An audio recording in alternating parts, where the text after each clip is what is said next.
पत्र रिलीज़ कर रहे हैं। मेरे नाल बैठे हैं बेनीवाल साहब जो बहुजन समाज पार्टी दे पंजाब दे इंचार्ज है। बहन कुमारी मायावती जी ने उन्होंने सारा इलैक्शन कैंपेन सारी चीज़ के इंचार्ज पंजाब दे बेनीवाल साहब है। सो वो मेरे नाल खड़े बैठे हैं। इधर चंदू मनस साहब बैठे हैं। तो असी पहले मैं हाईलाइट्स एरिया तुहानूं बाद दसूँगा। पहले आपां रिलीज़ कर दी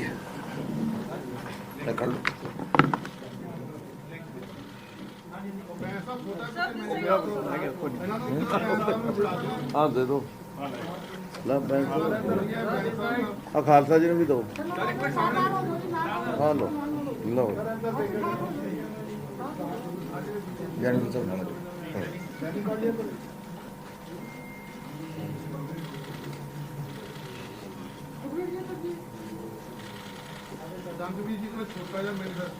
हाँ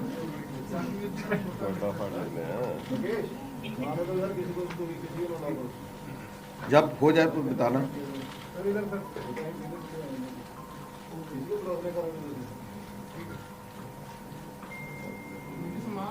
ओके हो गया जी, थैंक यू।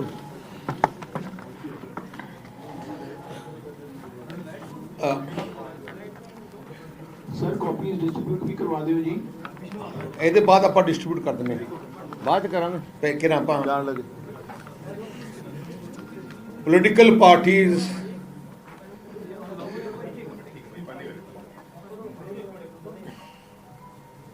ਚਲੋ ਯਾਰ ਹੁਣ ਆਪਾਂ ਬਾਅਦ ਚ ਕਰ ਲਾਂਗੇ। ਪੋਲੀਟੀਕਲ ਪਾਰਟੀਜ਼ ਇਲੈਕਸ਼ਨ ਤੋਂ ਪਹਿਲੇ ਆਪਣੀ ਮੈਨੀਫੈਸਟੋ ਜਾਰੀ ਕਰਦੀਆਂ, ਪਰ ਮੈਂ ਦੇਖਿਆ ਅਕਾਲੀ ਦਲ ਦੇ ਬਗੈਰ ਜਿੰਨੀਆਂ ਪੋਲੀਟੀਕਲ ਪਾਰਟੀਜ਼ ਹੈ ਉਹਨਾਂ ਦੀ ਮੈਨੀਫੈਸਟੋ ਦੀ ਇੰਪਲੀਮੈਂਟੇਸ਼ਨ ਬਹੁਤ ਘੱਟ ਹੈ। ਸਾਡੀਆਂ ਜਿੰਨੀਆਂ ਵੀ ਸਰਕਾਰਾਂ ਬਣੀਆਂ ਇਸ ਕਰਕੇ ਬਣੀਆਂ ਕਿ ਅਸੀਂ ਜੋ ਕਿਹਾ ਉਹ ਕੀਤਾ।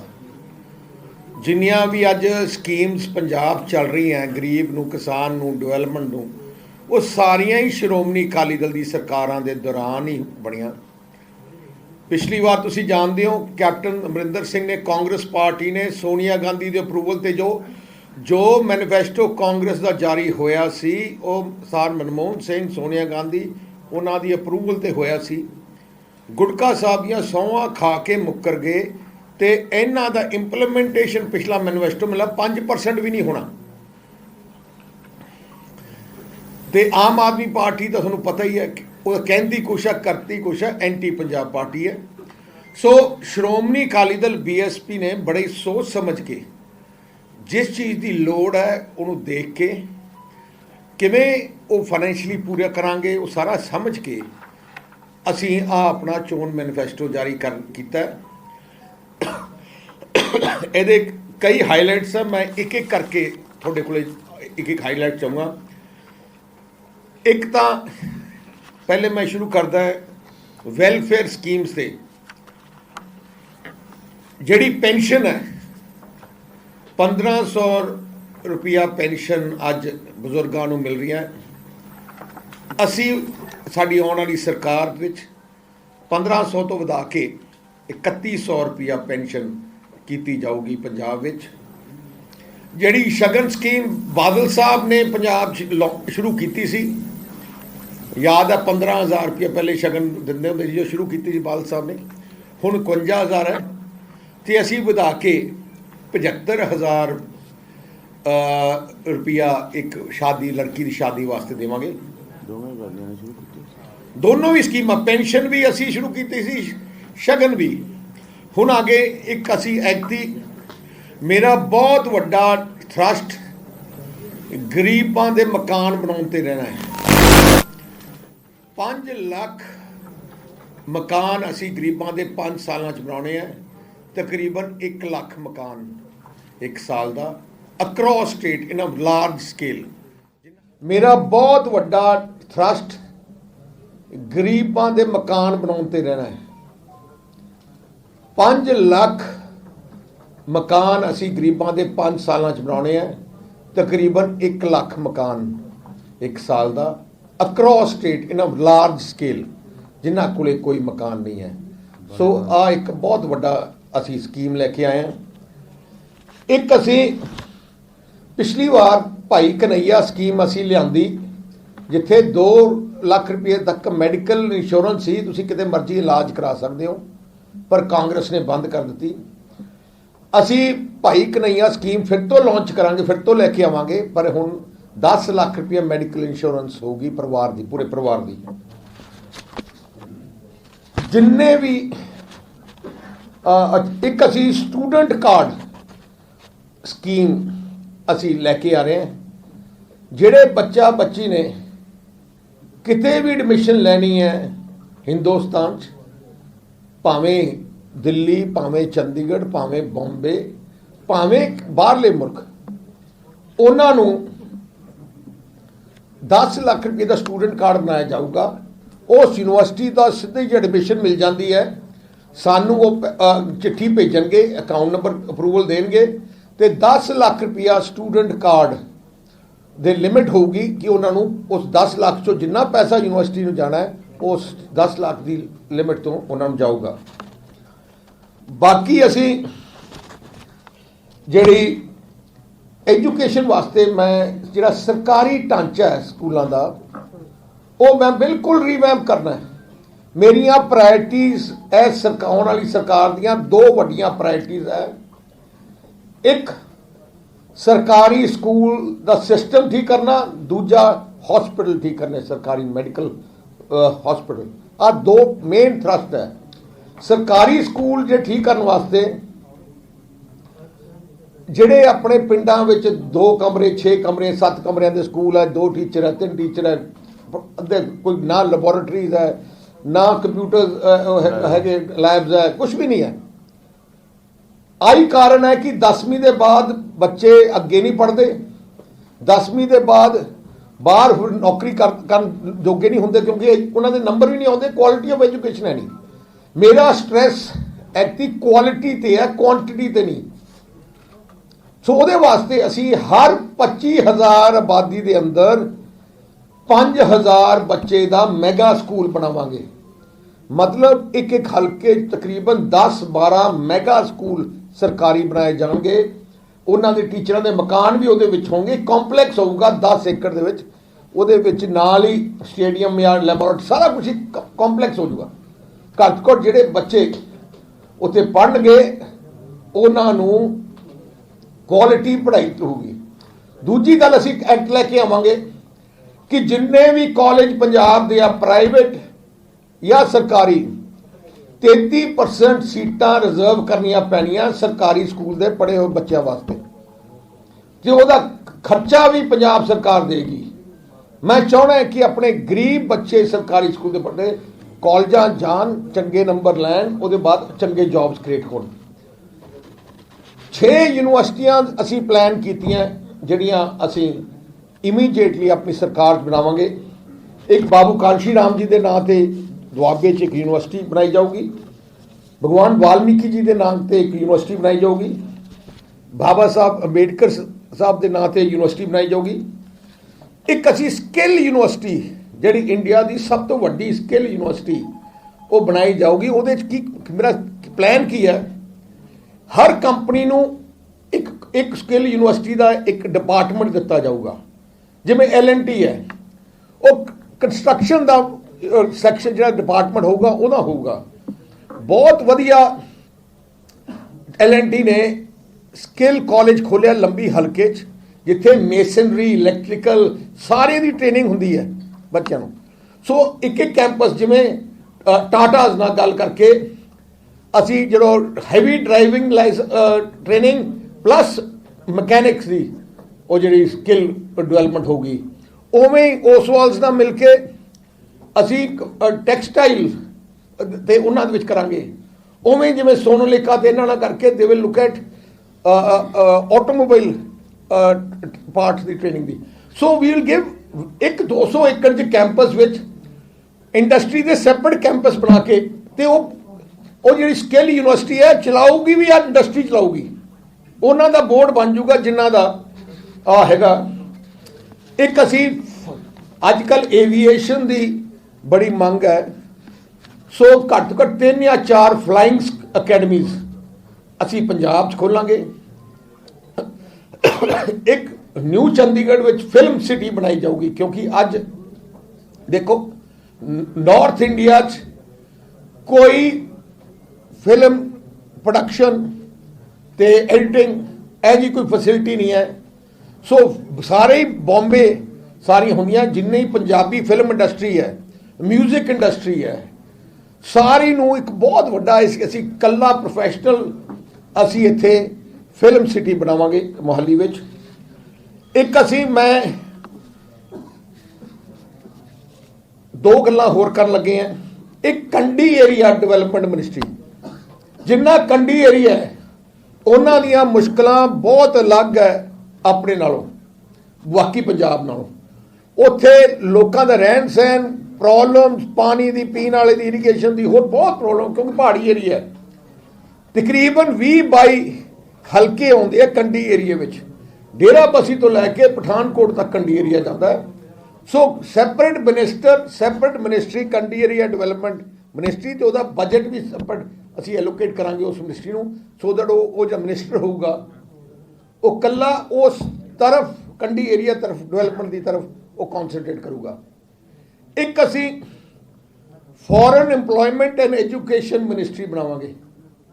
ਫੋਰਨ ਇੰਪਲੋਇਮੈਂਟ ਐਂਡ ਐਜੂਕੇਸ਼ਨ, ਆ ਜਿਹੜੇ ਏਜੰਟ ਹੈ ਆਪਣੀ ਜਵਾਨੀ ਨੂੰ ਬਰਬਾਦ ਕਰਤਾ ਇਹਨਾਂ ਏਜੰਟਸ ਨੇ। ਲੋਕਾਂ ਨੂੰ ਪੈਸੇ ਲੈ ਕੇ ਜਾਲੀ ਕਾਗਜ਼ ਦੇ ਕੇ ਬਾਹਰ ਲੈ ਜਾਂਦੇ, ਉੱਥੇ ਵਿਚਾਰੇ ਆਪਣੇ ਜੇਲ੍ਹਾਂ 'ਚ ਹੁੰਦੇ ਆ। ਸੋ ਜਿਹੜੀ ਸਾਡੀ ਮਿਨਿਸਟਰੀ ਹੋਊਗੀ, ਜਿਹੜੇ ਅਸੀਂ ਉਹ ਮਿਨਿਸਟਰ ਤੇ ਉਹ ਮਿਨਿਸਟਰੀ ਸਾਰੀ ਐਮਬੈਸੀਜ਼ ਨਾਲ ਤਾਲਮੇਲ ਕਰਕੇ ਜਿਹਨੇ ਅਵੇਲੇਬਲ ਜੌਬਸ ਤੇ ਉਹ ਕੰਪਨੀ ਦੀ ਬੈਕਗਰਾਊਂਡ ਚੈੱਕ ਸਾਰਾ ਕੁਝ ਉਹ ਮਿਨਿਸਟਰੀ ਕਰੂਗੀ ਤੇ ਉਹ ਪਬਲਿਸਾਈਜ਼ ਕਰੂਗੀ ਕਿ ਜੀ ਆਹ ਨੌਕਰੀਆਂ ਇੱਥੇ ਦੁਬਈ 'ਚ ਹੈ, ਆਹ ਅਬੂ ਧਾਬੀ 'ਚ ਹੈ, ਆਹ ਨੌਕਰੀਆਂ ਕਿਤੇ ਹੋਰ ਦੇਸ਼ 'ਚ ਹੈ, ਆਹ ਕੰਪਨੀ ਦਾ ਚੈੱਕ ਹੈ। ਉਹ ਸਾਰੀ ਵੈਰੀਫਿਕੇਸ਼ਨ ਅਸੀਂ ਕਰਾਂਗੇ, ਸੋ ਦੈਟ ਐਂਡ ਉਹਦੇ ਬਾਅਦ ਸਿਲੈਕਸ਼ਨ ਵੀ ਥਰੂ ਸਾਡੀ ਮਿਨਿਸਟਰੀ ਥਰੂ ਹੀ ਉਹਨਾਂ ਦੀ ਸਾਡੀ ਜੁਆਇੰਟ ਵੈਂਚਰ ਹੋ ਜਾਊਗਾ ਉਹ ਕੰਪਨੀਆਂ ਨਾਲ ਤੇ ਸਾਡੇ ਨਾਲ ਤੇ ਐਮਬੈਸੀਜ਼ ਨਾਲ ਤਾਲਮੇਲ ਕਰਕੇ। ਕਿਉਂਕਿ ਆਪਣੇ ਜਿਹੜੇ ਨੌਜਵਾਨ ਬੱਚੇ ਜਾਂਦੇ ਆ, ਉੱਥੇ ਕਿਹਾ ਜਾਂਦਾ ਤੁਹਾਨੂੰ 2 ਲੱਖ ਰੁਪਏ ਮਹੀਨਾ ਦੇਵਾਂਗੇ, ਜਾਂਦੇ ਆ 50,000 ਮਿਲਦਾ, 1.5 ਲੱਖ ਏਜੰਟ ਖਾ ਜਾਂਦੇ ਆ। ਸੋ ਹੈਰੈਸਮੈਂਟ ਤੇ ਜਿਹੜੀ ਐਜੂਕੇਸ਼ਨ ਵਾਸਤੇ ਬਹੁਤ ਬੱਚੇ ਆਪਣੇ ਬਾਹਰ ਜਾ ਰਹੇ ਆ। ਉੱਥੇ ਵੀ ਕਈ ਜਾਲੀ ਯੂਨੀਵਰਸਿਟੀਆਂ ਪੈਦਾ ਹੋ ਗਈਆਂ ਜਿਹੜੀਆਂ ਨਾ ਪੜ੍ਹਾਉਣ, ਕੱਲੇ ਕਾਗਜ਼ ਕਾਰਵਾਈ ਕਰ ਰਹੀਆਂ। ਅਸੀਂ ਅਪਰੂਵਲ ਦੇਵਾਂਗੇ ਕਿ ਕੈਨੇਡਾ ਵਿੱਚ ਆਹ ਯੂਨੀਵਰਸਿਟੀਆਂ ਅਪਰੂਵਡ ਹੈ, ਆਸਟ੍ਰੇਲੀਆ ਵਿੱਚ ਆਹ ਜਿਹੜੀਆਂ ਯੂਨੀਵਰਸਿਟੀਆਂ ਠੀਕ ਹੈ, ਨਿਊਜ਼ੀਲੈਂਡ ਵਿੱਚ ਆ ਜਿੱਥੇ ਇੱਥੇ ਜਾਣਾ ਚਾਹੁੰਦੇ ਆ। ਉਹ ਮਿਨਿਸਟਰੀ ਦਾ ਕੰਮ ਹੀ ਹੋਊਗਾ ਫੋਰਨ ਇੰਪਲੋਇਮੈਂਟ ਤੇ ਐਜੂਕੇਸ਼ਨ ਵਾਸਤੇ ਤਾਲਮੇਲ। ਸੋ ਜਿਹੜੇ ਬੱਚੇ ਨੇ ਐਡਮਿਸ਼ਨ ਲੈਣੀ ਹੈ, ਜਿਹੜਾ ਅਸੀਂ 10 ਲੱਖ ਰੁਪਏ ਸਟੂਡੈਂਟ ਕਾਰਡ ਸਕੀਮ ਹੈ, ਉਹਦੇ ਰਾਹੀਂ ਉਹ ਮਿਨਿਸਟਰੀ ਰਾਹੀਂ ਇੰਪਲੀਮੈਂਟ ਕੀਤੀ ਜਾਊਗੀ। ਇੱਕ ਅਸੀਂ 400 ਯੂਨਿਟ ਬਿਜਲੀ ਦੇ ਜਿਹੜੇ ਉਹ ਅਸੀਂ ਹਰ ਪਰਿਵਾਰ ਵਾਸਤੇ SC BC ਤੇ ਜਨਰਲ 400 ਯੂਨਿਟ ਬਿਜਲੀ ਦੇ ਹਰ ਮਹੀਨੇ ਉਹ ਪਹਿਲੇ ਫ੍ਰੀ ਹੋਣਗੇ। ਉਹਦੇ ਉੱਤੇ ਜੋ ਬਿੱਲ ਆਇਆ ਕਰੂਗਾ ਉਹਦੇ ਜਿਹੜਾ ਦਿੱਤਾ ਜਾਊਗਾ। ਇੱਕ ਲਾਰਜ ਸਕੇਲ ਇੰਡਸਟਰੀ ਨੂੰ ਤੇ ਇੰਡਸਟਰੀ ਨੂੰ ਤਾਂ 5 ਰੁਪਏ ਯੂਨਿਟ ਦੇ ਰਹੇ ਆ, ਪਰ ਅਸੀਂ ਲਾਰਜ ਸਕੇਲ ਤੇ ਹੈਵੀ ਇੰਡਸਟਰੀ ਨੂੰ ਇਨਕਰੇਜ ਕਰਾਂਗੇ। ਸੋਲਰ ਪਲਾਂਟ ਲਾ ਦੇਣ, ਆਪਣੇ ਆਪ ਸੋਲਰ ਪਲਾਂਟ ਲਾ ਲੈਣ ਤੇ ਵੀਲਿੰਗ ਚਾਰजेस ਅਸੀਂ ਖਤਮ ਕਰ ਦਾਂਗੇ। ਘੱਟ ਤੋਂ ਘੱਟ ਉਹਨਾਂ ਨਾਲ 4 ਸਾਲ ਬਾਅਦ ਉਹਨਾਂ ਦੀ ਬਿਜਲੀ ਦੀ ਕਾਸਟ ਤਕਰੀਬਨ 0 ਦੇ ਨੇੜੇ ਹੋ ਜਾਊਗਾ। ਜਿਹੜੀ 14,000 ਕਰੋੜ ਦੀ ਸਬਸਿਡੀ ਅਸੀਂ ਦੇ ਰਹੇ ਹਾਂ ਬਿਜਲੀ ਮਹਿਕਮੇ ਨੂੰ, ਮੈਂ ਅਗਲੇ 2 ਸਾਲਾਂ 3 ਸਾਲਾਂ ਦੇ ਅੰਦਰ ਅੰਦਰ ਆ ਸਬਸਿਡੀ ਖਤਮ ਕਰ ਦੇਣੀ ਹੈ। ਕਿਉਂ? ਉਹਦਾ ਸਿਸਟਮ ਕਰ ਰਹੇ ਹਾਂ ਅਸੀਂ। ਤਕਰੀਬਨ 15,000 ਜਾਂ 20,000 ਜਿਹੜਾ ਹੈਗਾ, ਜਿੰਨੀ ਡਿਮਾਂਡ ਹੈ 15,000 ਮੈਗਾਵਾਟ ਦਾ ਸੋਲਰ ਪਲਾਂਟ ਲਾਵਾਂਗੇ ਅਸੀਂ। ਇੱਕ ਪੰਜਾਬ ਐਨਰਜੀ ਡਿਵੈਲਪਮੈਂਟ ਕਾਰਪੋਰੇਸ਼ਨ ਆ, ਜਿਹੜੀ ਅਸੀਂ ਸਬਸਿਡੀ ਦਿੰਦੇ ਹਾਂ। ਹੁਣ ਕੀ ਕਰਦੇ ਹਾਂ, ਆਪਾਂ ਟਿਊਬਵੈਲ ਦੀ ਸਬਸਿਡੀ ਦਿੰਦੇ ਹਾਂ, ਇੰਡਸਟਰੀ ਸਬਸਿਡੀ ਦਿੰਦੇ ਹਾਂ, ਪਰ ਆਪਾਂ ਪੈਸੇ ਦਿੰਦੇ ਹਾਂ। ਪੈਸੇ ਦੀ ਬਜਾਏ ਅਸੀਂ ਸੋਲਰ ਜਿਹੜੀ ਕੰਪਨੀ ਆਪਣਾ ਐਨਰਜੀ ਡਿਵੈਲਪਮੈਂਟ ਕਾਰਪੋਰੇਸ਼ਨ ਉਹ 15,000 ਮੈਗਾਵਾਟ ਦਾ ਸੋਲਰ ਪਲਾਂਟ ਲਾਊਗੀ। ਉਹ ਸੋਲਰ ਪਲਾਂਟ ਦੀ ਕੀਮਤ ਤਕਰੀਬਨ 30,000 ਕਰੋੜ ਹੈ। ਉਹਦੇ 30,000 ਕਰੋੜ ਵੀ ਆਪਣੇ ਕੋਲੋਂ ਪਾਉਣ ਦੀ ਲੋੜ ਨਹੀਂ ਹੈ। 10% ਤੁਸੀਂ ਸੋਲਰ ਪਲਾਂਟ 10% ਮਾਰਜਨ ਮਨੀ ਤੇ ਤੁਸੀਂ ਸ਼ੁਰੂ ਕਰ ਸਕਦੇ ਹੋ। 90% ਫੰਡਿੰਗ ਅਵੇਲੇਬਲ ਹੈ ਫॉर 20 ਇਅਰਸ ਰੀਪੇਮੈਂਟ ਐਟ 2 ਜਾਂ 3% ਰੇਟ ਆਫ ਇੰਟਰਸਟ। ਮੇਰੇ ਕੋਸ਼ਿਸ਼ ਹੋਊਗੀ ਹੌਲੀ ਹੌਲੀ ਜਿਹੜਾ ਆਪਣਾ ਥਰਮਲ ਤੇ ਦੂਜਿਆਂ ਤੋਂ ਆਪਾਂ ਸੋਲਰ ਤੱਕ ਕਨਵਰਟ ਕੀਤਾ ਜਾਏ। ਤੇ ਜਿਹੜਾ ਸਬਸਿਡੀ ਅਸੀਂ ਦੇਵਾਂਗੇ ਤੁਸੀਂ ਦੇਖੋਗੇ ਮੇਰਾ ਤਕਰੀਬਨ 10,000 ਕਰੋੜ ਰੁਪਇਆ ਮੇਰਾ ਸਾਲ ਦਾ ਬਚਣਾ ਹੈ ਓਵਰ ਆਫਟਰ 2 ਇਅਰਸ। ਆ ਜਿਹੜੇ ਸੋਲਰ ਪਲਾਂਟ ਜਿਹੜੇ ਹੈਗੇ ਆ ਉਹ ਜਿੰਨੇ ਵੀ ਸੋਲਰ ਪਲਾਂਟ ਹੈ 1 ਸਾਲ 'ਚ ਲੱਗ ਜਾਣਗੇ, ਕੋਈ ਔਖਾ ਨਹੀਂ ਹੈ। ਐਂਡ ਇੱਕ ਰੈਵੋਲੂਸ਼ਨ ਲੈ ਕੇ ਆਵਾਂਗੇ। ਮੈਨੂੰ ਲੱਗਦਾ ਹੈ ਇੱਕ ਐਗਜ਼ਾਮਪਲ ਹੋਊਗਾ ਪੂਰੇ ਦੇਸ਼ ਵਾਸਤੇ ਕਿ ਆਪਣੀ ਸਟੇਟ ਨੇ ਪਹਿਲ ਕਰਕੇ ਆ ਸੋਲਰ ਰੈਵੋਲੂਸ਼ਨ ਪੰਜਾਬ 'ਚ ਲੈ ਕੇ ਆਏ। ਜਿਹੜੇ ਵਪਾਰੀ ਹੈ ਉਹਨਾਂ ਵਾਸਤੇ 3-4 ਚੀਜ਼ਾਂ, ਜਿੰਨੇ ਛੋਟੇ ਦੁਕਾਨਦਾਰ ਹੈ ਮੀਡੀਅਮ ਤੇ ਸਮਾਲ, ਉਹਨਾਂ ਨੂੰ 3 ਚੀਜ਼ਾਂ ਦੇ ਰਹੇ ਹਾਂ ਅਸੀਂ। ਇੱਕ 10 ਲੱਖ ਰੁਪਏ ਲਾਈਫ ਇੰਸ਼ੋਰੈਂਸ ਸਕੀਮ, 10 ਲੱਖ ਰੁਪਇਆ ਮੈਡੀਕਲ ਇੰਸ਼ੋਰੈਂਸ ਉਹਨਾਂ ਦੀ ਫੈਮਿਲੀ ਦੀ, ਤੇ 10 ਲੱਖ ਰੁਪਇਆ ਫਾਇਰ ਇੰਸ਼ੋਰੈਂਸ। 25 ਲੱਖ ਤੱਕ ਜਿਹਦੀ ਟਰਨਓਵਰ ਹੈ ਉਹਨੂੰ ਕੋਈ ਕਿਤਾਬ ਰੱਖਣ ਦੀ ਲੋੜ ਨਹੀਂ, ਕੋਈ ਕਿਤਾਬ ਰੱਖਣ ਦੀ ਲੋੜ ਨਹੀਂ, ਕੋਈ ਇਨਵੈਸਟੀਗੇਸ਼ਨ ਹੋਗੀ ਜਿਹਦਾ 25 ਲੱਖ ਤੱਕ ਟਰਨਓਵਰ ਹੈ। ਤੇ ਜਿਹੜੇ ਛੋਟੇ ਵਪਾਰੀ ਹੈ ਜਿਹੜੇ ਬੈਂਕ ਤੋਂ ਪੈਸਾ ਲੈਂਦੇ ਆ ਆਪਣੇ ਵਰਕਿੰਗ ਕੈਪੀਟਲ ਵਾਸਤੇ, ਦੁਕਾਨ ਚਲਾਉਣ ਵਾਸਤੇ ਬੈਂਕ 10 ਲੱਖ ਰੁਪਏ ਤੱਕ ਲੋਨ ਲੈਂਦੇ ਆ, ਉਹਨੂੰ 5% ਸਬਸਿਡੀ ਦਿੱਤੀ ਜਾਊਗੀ, ਇੰਟਰਸਟ ਸਬਸਿਡੀ 5%। ਜੇ 10% ਬੈਂਕ ਵਿਆਜ ਲਾਉਂਦਾ 5% ਅਸੀਂ ਦੇਵਾਂਗੇ ਤੇ 5% ਉਹ ਆਪ ਦੇਣਗੇ। ਉਵੇਂ ਜਿਹੜਾ medium scale small scale industry ਹੈ ਜਿਹੜਾ 50 ਲੱਖ ਤੱਕ ਲੋਨ ਲਊਗਾ ਉਹਨੂੰ 3% ਇੰਟਰਸਟ ਸਬਸਿਡੀ ਅਸੀਂ ਦੇਵਾਂਗੇ।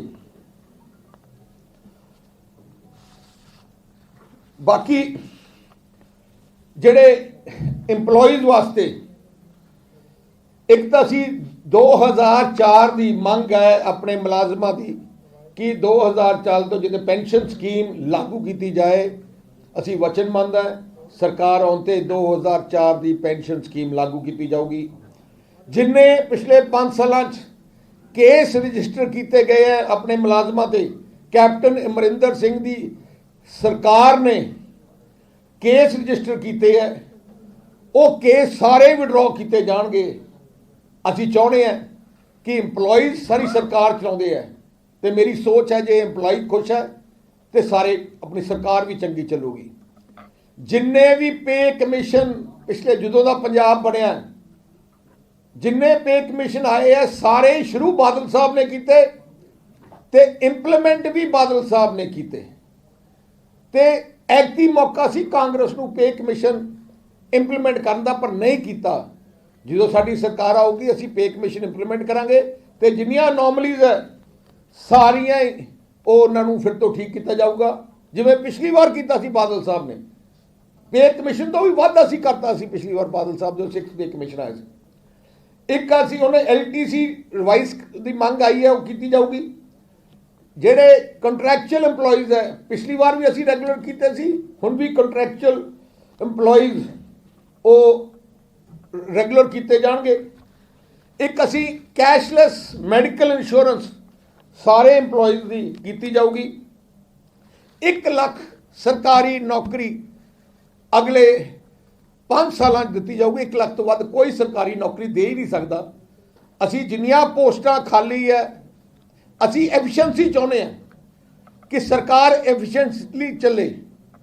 ਤੋਂ ਜਿੰਨੀਆਂ 1 ਲੱਖ ਨੌਕਰੀ ਅਸੀਂ ਟੈਂਟੇਟਿਵ ਅਸੀਂ ਕਲੈਕਟ ਕੀਤਾ ਡਾਟਾ ਕਿ ਉਹ 1 ਲੱਖ ਨੌਕਰੀ ਅਸੀਂ ਦੇਵਾਂਗੇ। ਜਿਹੜੇ BEd ETT ਪਾਸ ਆਊਟ ਹੈ ਉਹਨਾਂ ਨੂੰ ਇੱਕ ਓਪਰਚੁਨਿਟੀ ਦੇਵਾਂਗੇ। ਜਿਹੜੀਆਂ ਐਪਲੀਕੇਸ਼ਨ ਆਈਆਂ ਸਰਕਾਰ ਦੀਆਂ ਬਹੁਤ ਲੋਕਾਂ ਨੇ ਅਪਲਾਈ ਕੀਤੇ ਪਰ ਹਲੇ ਪ੍ਰੋਸੈਸ ਪੂਰਾ ਨਹੀਂ ਹੋਇਆ, ਉਹਨੂੰ ਇਮੀਡੀਏਟਲੀ ਅਸੀਂ ਇੰਪਲੀਮੈਂਟ ਕਰਾਂਗੇ। ਇੱਕ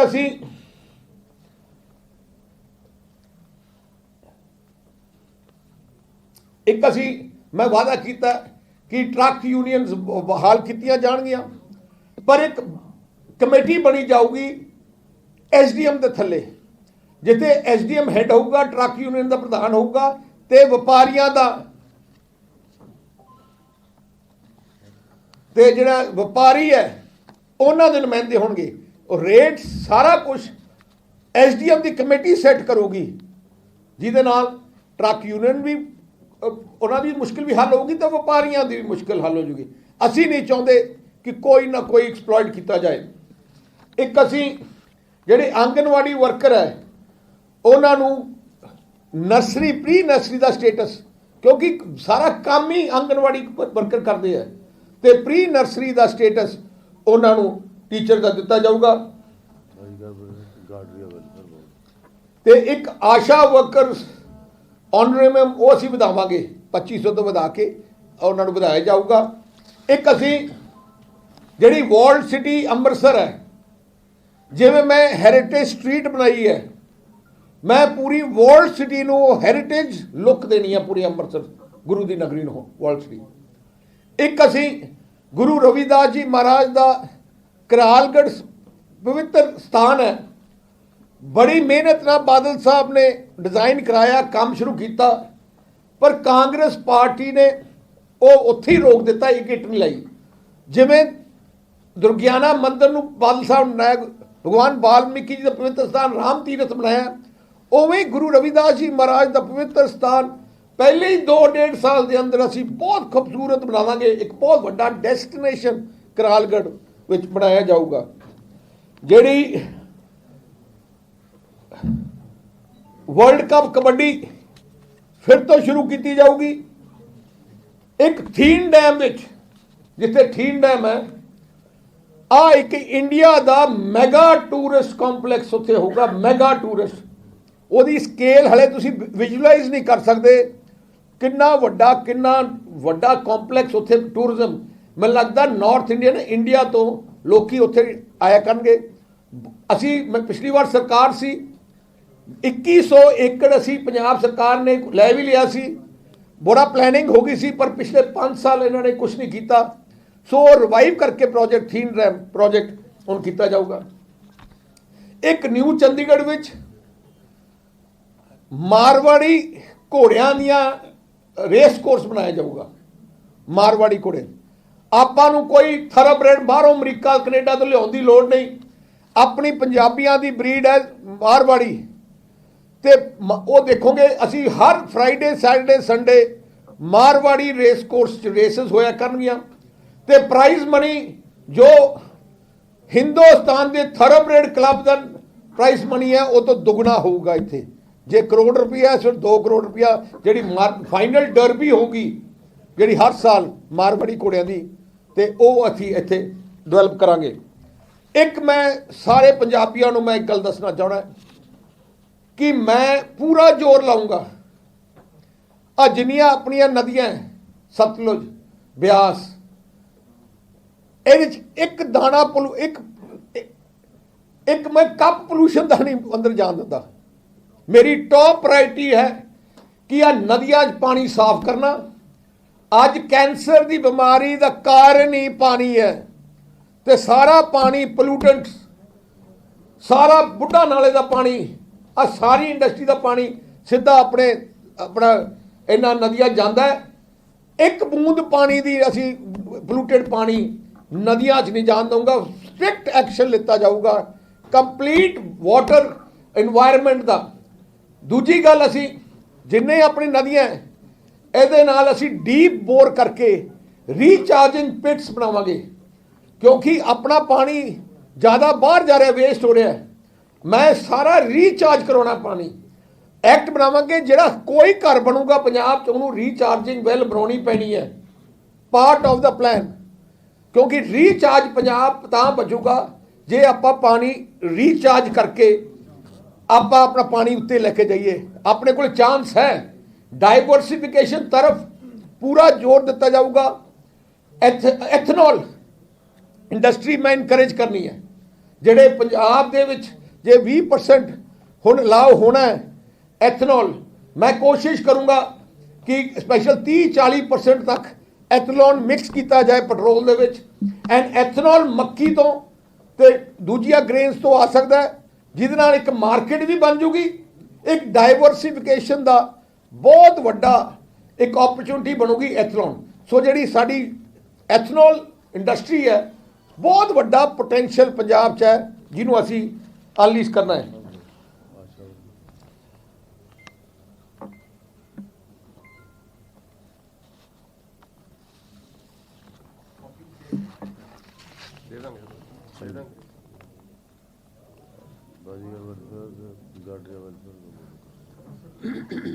ਇੱਕ ਅਸੀਂ ਗਵਰਨੈਂਸ ਰਿਫਾਰਮਸ ਡਿਪਾਰਟਮੈਂਟ ਨੂੰ ਸਟਰੈਂਥਨ ਕਰਾਂਗੇ। ਇੰਸਪੈਕਟਰੀ ਰਾਜ ਹਰ ਜਿਹੜੇ ਸਰਕਾਰ ਆਉਂਦੀ ਹੈ ਕਹਿੰਦੀ ਇੰਸਪੈਕਟਰੀ ਰਾਜ ਖਤਮ ਕਰਾਂਗੇ, ਪਰ ਕੀਤਾ ਕੁਛ ਨੇ। ਜੇ ਕੰਮ ਕੀਤਾ ਉਸ ਤਰਫ ਕੱਲੀ ਸ਼੍ਰੋਮਣੀ ਅਕਾਲੀ ਦਲ ਦੀ ਪਿਛਲੀ ਸਰਕਾਰ ਨੇ ਕੀਤਾ, ਅਸੀਂ ਗਵਰਨੈਂਸ ਰਿਫਾਰਮ ਲਿਆਂਦਾ। ਐਕਟੀ ਮੈਂ ਉਹਨੂੰ ਡਿਫਰੈਂਟ ਲੈਵਲ ਤੇ ਲੈ ਕੇ ਜਾਣਾ ਹੈ। ਤੁਹਾਨੂੰ ਸਾਰਾ ਕੁਛ ਹੀ ਮੈਂ ਸੈਲਫ ਅਟੈਸਟੇਸ਼ਨ ਤੇ ਕਰ ਦੇਣਾ ਹੈ। ਮੈਂ ਐਗਜ਼ਾਮਪਲ ਦਿੰਦਾ, ਤੁਸੀਂ ਨਵੀਂ ਮਰਸੀਡੀਜ਼ ਕਾਰ ਲਓ, ਨੰਬਰ ਲੈਣ ਤੋਂ ਬਾਅਦ MBI ਉਹਦੀ ਸਰਟੀਫਿਕੇਟ ਕਰਦਾ ਆਇਲ ਵਰਦੀਨੈਸ, ਲੋੜ ਹੀ ਨਹੀਂ ਹੈ। ਮਰਸੀਡੀਜ਼ ਨੇ ਬਣਾਈ ਹੈ, ਫਿਰ ਕਿਉਂ MBI ਦੀ ਲੋੜ ਹੈ? ਬੋਇਲਰ ਕਿਸੇ ਇੰਡਸਟਰੀ ਲਾਉਣਾ ਹੈ, ਬੋਇਲਰ ਨੂੰ ਸ਼ੁਰੂ ਕਰਨ ਤੋਂ ਪਹਿਲੇ ਬੋਇਲਰ ਇੰਸਪੈਕਟਰ ਆਉਂਦਾ ਹੈ ਸਰਟੀਫਾਈ ਕਰਨ ਵਾਸਤੇ। ਮੈਨੂੰ ਲੱਗਦਾ ਜਿਸ ਟੈਕਨੋਲੋਜੀ ਦੇ ਬੋਇਲਰ ਅੱਜ ਬਣ ਰਿਹਾ, ਇੰਸਪੈਕਟਰ ਨੂੰ ਪਤਾ ਹੀ ਨਹੀਂ ਉਹ ਟੈਕਨੋਲੋਜੀ ਬਾਰੇ। ਸੋ ਹੁਣ ਜਿੰਨੀਆਂ ਇੰਸਪੈਕਟਰ ਹੈਗੇ ਬਿਲਕੁਲ ਖਤਮ। ਇੰਡਸਟਰੀ ਦਾ ਮਾਲਕ ਆਪ ਲਿਖੂਗਾ ਕਿ ਮੇਰਾ boiler as per government specification full ਕਿ ਸਹੀ ਹੈ। ਆਪਣਾ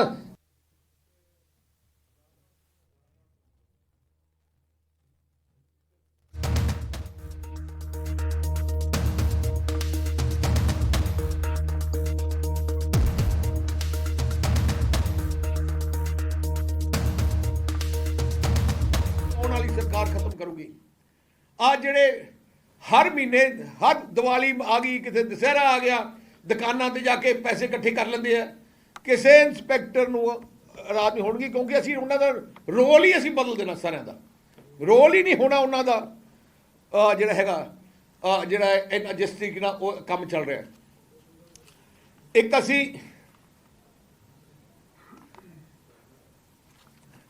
ਸਪੋਰਟਸ ਦੇ ਤਰਫ ਪੂਰਾ ਧਿਆਨ ਦੇਣਾ। 10 ਖੇਡਾਂ ਚੁਣਾਂਗੇ ਪੰਜਾਬ ਦੀਆਂ, ਤੇ ਮੈਂ ਪੂਰਾ ਜ਼ੋਰ ਲਾ ਕੇ ਅਗਲੇ 올림픽ਸ ਵਿੱਚ ਘੱਟ ਤੋਂ ਘੱਟ 30-40% ਇੰਡੀਅਨ ਟੀਮ ਆਪਣੇ ਪੰਜਾਬ ਤੋਂ ਖੜੀ ਕਰਨੀ ਹੈ। ਤੁਸੀਂ ਦੇਖਿਓ ਹੋਣਾ ਜਿੰਨੀ ਹਾਕੀ ਸਟੇਡੀਅਮ ਮੈਂ ਬਣਾਏ, ਉਹਦਾ ਅਸਰ ਕੀ ਹੋਇਆ ਕਿ 11 ਮੈਂਬਰ ਟੀਮ ਦੇ ਵਿੱਚੋਂ 9 ਇੰਡੀਅਨ ਹਾਕੀ ਟੀਮ ਦੇ ਪੰਜਾਬੀ ਹੈ। ਸੋ ਮੈਂ ਸ਼ੂਟਿੰਗ ਹੈ, ਜਿਵੇਂ ਰੈਸਲਿੰਗ ਹੈ, ਜਿਵੇਂ ਬਾਕਸਿੰਗ ਹੈ, ਜਿਵੇਂ ਹਾਕੀ ਹੈ, ਇਹ ਜਿਹੀਆਂ 10 ਸਪੋਰਟਸ ਅਸੀਂ ਦੇਖਾਂਗੇ ਕਿਹੜੀ ਕਿਹੜੀ ਸਪੋਰਟਸ ਤੇ ਕਨਸੈਂਟਰੇਟ ਕਰਨਾ ਹੈ। ਉਹਨਾਂ ਦੀ ਵਰਲਡ ਕਲਾਸ ਭਾਈ ਕੋਚਿੰਗ ਦਾ ਖਰਚਾ ਸਾਰਾ ਪੰਜਾਬ ਸਰਕਾਰ ਦਾ, ਟ੍ਰੇਨਿੰਗ ਦਾ ਖਰਚਾ ਪੰਜਾਬ ਸਰਕਾਰ ਦਾ, ਇਕਵਿਪਮੈਂਟ ਦਾ ਖਰਚਾ ਪੰਜਾਬ ਸਰਕਾਰ ਦਾ। ਤੋ ਅਸੀਂ ਟੈਲੈਂਟ ਨੂੰ ਹੰਟ ਕਰਕੇ ਅਸੀਂ ਆਪਣੀ ਪੰਜਾਬ ਇੰਸਟੀਚਿਊਟ ਆਫ ਸਪੋਰਟਸ ਅਸੀਂ ਉਹਨੂੰ ਲਿਆ ਕੇ ਤੇ ਉਹਦੇ 'ਚ ਉਹਨੂੰ ਅਸੀਂ ਟ੍ਰੇਨ ਕਰਾਂਗੇ। ਤੇ ਜਿਹੜਾ 올림픽 ਮੈਡਲ ਜਿੱਤੂਗਾ 7 ਕਰੋੜ ਰੁਪਇਆ ਅਸੀਂ ਉਹਦਾ ਪ੍ਰਾਈਜ਼ ਮਨੀ ਰੱਖਾਂਗੇ। ਇੱਕ ਅਸੀਂ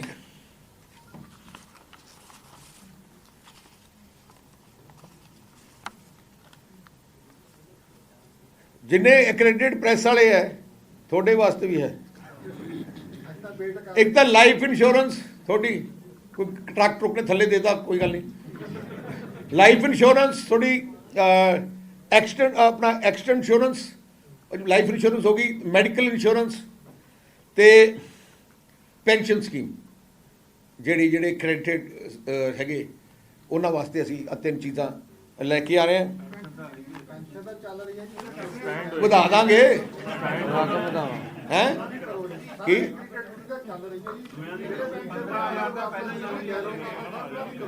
ਸਰ ਐਕਸਪੈਂਡ ਹੋ ਜਾਏਗਾ, ਐਕਸਪੈਂਡ ਕਰੋਗੇ ਨਾ, ਘੱਟ ਹੈ ਬਹੁਤ। ਐਕਸਪੈਂਡ ਵਧਾਵਾਂਗੇ ਕਿ ਘਟਾਉਂਦੇ ਤਾਂ ਨਹੀਂ। ਆਪਣਾ ਇੱਕ ਕਮੇਟੀ ਬਣਾ ਦਾਂਗੇ। ਬਾਦਲ ਸਾਹਿਬ ਟੋਟਲ 3200 ਪੱਤਰਕਾਰ ਆ ਪੂਰੇ ਪੰਜਾਬ ਦੇ ਜੀ, ਵਿੱਚ ਐਕ੍ਰੈਡਿਟਡ ਵਿੱਚ ਉਹ ਜੈਲੋ ਕਾਰਡ ਵਾਲੇ ਜੀ, ਤੁਸੀਂ ਉਹਨਾਂ ਨੂੰ ਜ਼ਰੂਰ ਕਰੋ ਸਰ। ਉਹ ਵੀ ਕਰ ਲਾਂਗੇ ਕੋਈ। ਇੱਕ ਅਸੀਂ ਮਿਨੋਰਟੀ ਕਮਿਸ਼ਨ, ਕ੍ਰਿਸਚੀਅਨ ਕਮਿਊਨਿਟੀ ਵਾਸਤੇ ਕ੍ਰਿਸਚੀਅਨ ਵੈਲਫੇਅਰ ਬੋਰਡ, ਜੋ ਕ੍ਰਿਸਚੀਅਨ ਕਮਿਊਨਿਟੀ ਦੀ ਜੋ ਸਮੱਸਿਆ ਹੋਊਗੀ ਉਹ ਉਹਨਾਂ ਨੇ ਦੇਖਣਾ। ਇੱਕ Jain welfare board, Jain community ਉਹ ਵੀ ਮਿਨੋਰਟੀ ਚਾਹੁੰਦੀ ਹੈ। ਇੱਕ Muslim development board, welfare board, community ਦੇ ਸਾਰੇ ਮਸਲੇ ਉਹ ਵੈਲਫੇਅਰ ਬੋਰਡ ਸਮੱਸਿਆ ਸੁਣੂਗਾ ਵੀ ਤੇ ਹੱਲ ਵੀ ਕਰਾਊਗਾ। ਤੇ ਜਿੱਥੇ ਜਿੱਥੇ ਗਰੇਵਯਾਰਡ, ਉਹਨਾਂ ਦੇ ਕਬਰਸਤਾਨ ਦੀ ਬਹੁਤ ਜ਼ਿਆਦਾ ਕ੍ਰਿਸਚਨ ਤੇ ਮੁਸਲਿਮ ਭਾਈਚਾਰਾ ਦੀ ਡਿਮਾਂਡ ਹੈ। ਮੈਂ 1 ਸਾਲ ਦੇ ਅੰਦਰ ਜਿਸ ਜਗ੍ਹਾ ਤੇ ਕ੍ਰਿਸਚਨ ਤੇ ਮੁਸਲਿਮ ਭਾਈਚਾਰਾ ਰਹਿੰਦਾ ਹੈ, ਉਹਨਾਂ ਦੇ ਗਰੇਵਯਾਰਡ, ਭਾਵੇਂ ਪੰਜਾਬ ਸਰਕਾਰ ਨੂੰ ਜ਼ਮੀਨ ਲੈ ਕੇ ਲੈਣੇ ਪੈਣ, ਅਸੀਂ ਜ਼ਮੀਨ ਲੈ ਕੇ ਗਰੇਵਯਾਰਡਸ ਬਣਾਵਾਂਗੇ ਉਹਨਾਂ ਵਾਸਤੇ। ਕਿਉਂਕਿ ਅੱਜ ਮੈਂ ਬਹੁਤ ਵੱਡੀ ਮੁਸ਼ਕਿਲ, ਮੈਨੂੰ ਬਹੁਤ ਕ੍ਰਿਸਚਨ ਭਾਈਚਾਰਾ ਤੇ ਮੁਸਲਿਮ ਭਾਈਚਾਰਾ ਮੈਨੂੰ ਮਿਲਿਆ ਤੇ ਉਹਨਾਂ ਨੇ ਆ ਬਹੁਤ ਵੱਡੀ ਮੰਗ ਉਹਨਾਂ ਦੀ ਹੈ। ਤੋਂ ਆ ਸਾਡੀ ਪ੍ਰਾਇੋਰਟੀ ਰਹੂਗੀ। ਇਹ ਦੋ ਵੈਲਫੇਅਰ ਬੋਰਡ ਤੋਂ ਤੇ ਗਾੜੀਆ ਵੈਲਫੇਅਰ ਇੱਕ ਅਸੀਂ ਬਾਜੀਗਰ ਤੇ ਗਾੜੀਆ ਵੈਲਫੇਅਰ ਬੋਰਡ, ਜਿਹੜਾ ਸਾਡਾ ਬੋਰਡ ਹੈ ਕਮਿਊਨਿਟੀ ਵਾਈਜ਼, ਬੇਸਿਕਲੀ ਜੋ ਕਮਿਊਨਿਟੀਜ਼ ਹੈ ਉਹਨਾਂ ਦੇ ਵੈਲਫੇਅਰ ਬੋਰਡ ਬਣਾ ਕੇ ਉਹਨਾਂ ਦੀਆਂ ਸਮੱਸਿਆ ਸਰਕਾਰ ਨਾਲ ਤਾਲਮੇਲ ਹੋਏ।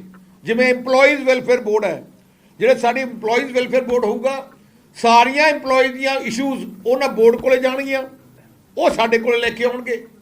ਸੋ ਮੇਰਾ ਮਤਲਬ ਹੈ ਇੱਕ ਕੰਪਰੀਹੈਂਸਿਵ ਓਵਰਆਲ ਕਮਿਊਨੀਕੇਸ਼ਨ ਜਿਹੜਾ ਜਨਤਾ ਤੇ ਸਰਕਾਰ ਨਾਲ ਅਸੀਂ ਲਗਾਤਾਰ ਤਾਲਮੇਲ ਰੱਖਣਾ।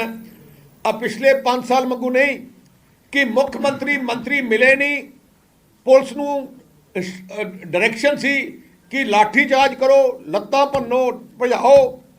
ਉਹ ਸਾਡੀ ਪੋਲਿਟਿਕਸ ਨਹੀਂ ਹੈ। ਵੱਡੇ ਬਾਦਲ ਸਾਹਿਬ ਨੇ ਜਿੰਨੇ 5 ਵਾਰ ਰਾਜ ਕੀਤਾ, ਮੁੱਖ ਮੰਤਰੀ ਰਹੇ, ਉਹ ਜਨਤਾ ਦੇ ਮੁੱਖ ਮੰਤਰੀ ਰਹੇ, ਸਰਕਾਰ ਜਨਤਾ ਦੀ ਸੀ। ਉਸੇ ਵੱਡੇ ਬਾਦਲ ਸਾਹਿਬ ਦੀ ਫਿਲਾਸਫੀ ਤੇ ਚੱਲਣ ਵਾਲੀ ਆ ਸਰਕਾਰ ਹੈ। ਤੇ ਮੈਂ ਸ਼੍ਰੋਮਣੀ ਅਕਾਲੀ ਦਲ BSP ਦੇ ਮੁੱਖ ਮੰਤਰੀ ਉਮੀਦਵਾਰ, ਮੈਂ ਸਾਰੇ ਪੰਜਾਬੀਆਂ ਨੂੰ ਵਿਸ਼ਵਾਸ ਦਿਵਾਉਣਾ ਚਾਹੁੰਦਾ ਕਿ ਪੰਜਾਬ ਵਿੱਚ ਅਮਨ ਸ਼ਾਂਤੀ ਕਿਤੇ ਭੰਗ ਨਹੀਂ ਹੋਣ ਦੇਵਾਂਗੇ, ਗੁੰਡਾਗਰਦੀ ਖਤਮ ਕਰਾਂਗੇ। ਆ ਜਿਹੜਾ ਗੈਂਗਸਟਰ ਰਾਜ ਜਿਹੜਾ ਹੈਗਾ, ਜਿਨ੍ਹਾਂ ਨੇ ਅੱਜ ਇੰਨਾ ਗੰਦ ਪਾਇਆ, ਉਹ ਪਹਿਲੇ ਮਹੀਨੇ ਦੇਖੋ ਸਾਰੇ ਅੰਦਰ ਹੋਣਗੇ ਤੇ ਭਾਈਚਾਰਕ ਸਾਂਝ ਰਹੂਗੀ ਪੰਜਾਬ 'ਚ। ਪੰਜਾਬ ਦੀ ਸਟਰੈਂਥ ਹੀ ਭਾਈਚਾਰਕ ਸਾਂਝ ਹੈ। ਭਾਵੇਂ ਮੇਰਾ ਸਿਰ ਵੱਢਿਆ ਜਾਏ, ਭਾਈਚਾਰਕ ਸਾਂਝ ਨਹੀਂ ਖਤਮ ਹੋਣ ਦੇਵਾਂਗੇ ਤੇ ਅਮਨ ਸ਼ਾਂਤੀ ਭੰਗ ਨਹੀਂ ਹੋਣ ਦੇਵਾਂਗੇ। ਇੰਨਾ ਕਹਿ ਕੇ ਮੈਂ ਸਾਰੀ ਮੀਡੀਆ ਤੋਂ ਇੱਕ ਮਿੰਟ ਇਧਰੋਂ ਹੀ ਸ਼ੁਰੂ ਕਰੋ, ਫਿਰ ਇੱਕ ਇੱਕ ਕਰਕੇ ਪੁੱਛੋ। ਇੱਕ ਮਿੰਟ ਰੁਕ ਜਾਓ। ਜਿਹੜਾ ਤੁਹਾਡਾ ਮੱਥੇ ਬੜਾ ਸੁਪਨਾ ਸੀਗਾ, ਰੇਸ ਕੋਰਸ ਵਗੈਰਾ ਤੁਸੀਂ ਬਣਾਉਣਾ ਸੀਗਾ, ਤੁਹਾਡਾ ਸੁਪਨਾ ਸੀ, ਤੁਸੀਂ ਹੋਇਆ ਵੀ ਜ਼ਮੀਨ ਕੀਤੀ ਸੀ, ਉਹ ਫਿਰ ਰੱਦ ਕੀਤਾ ਜਾਊਗਾ ਜਿਹੜਾ ਨਿਊ ਚੰਡੀਗੜ੍ਹ।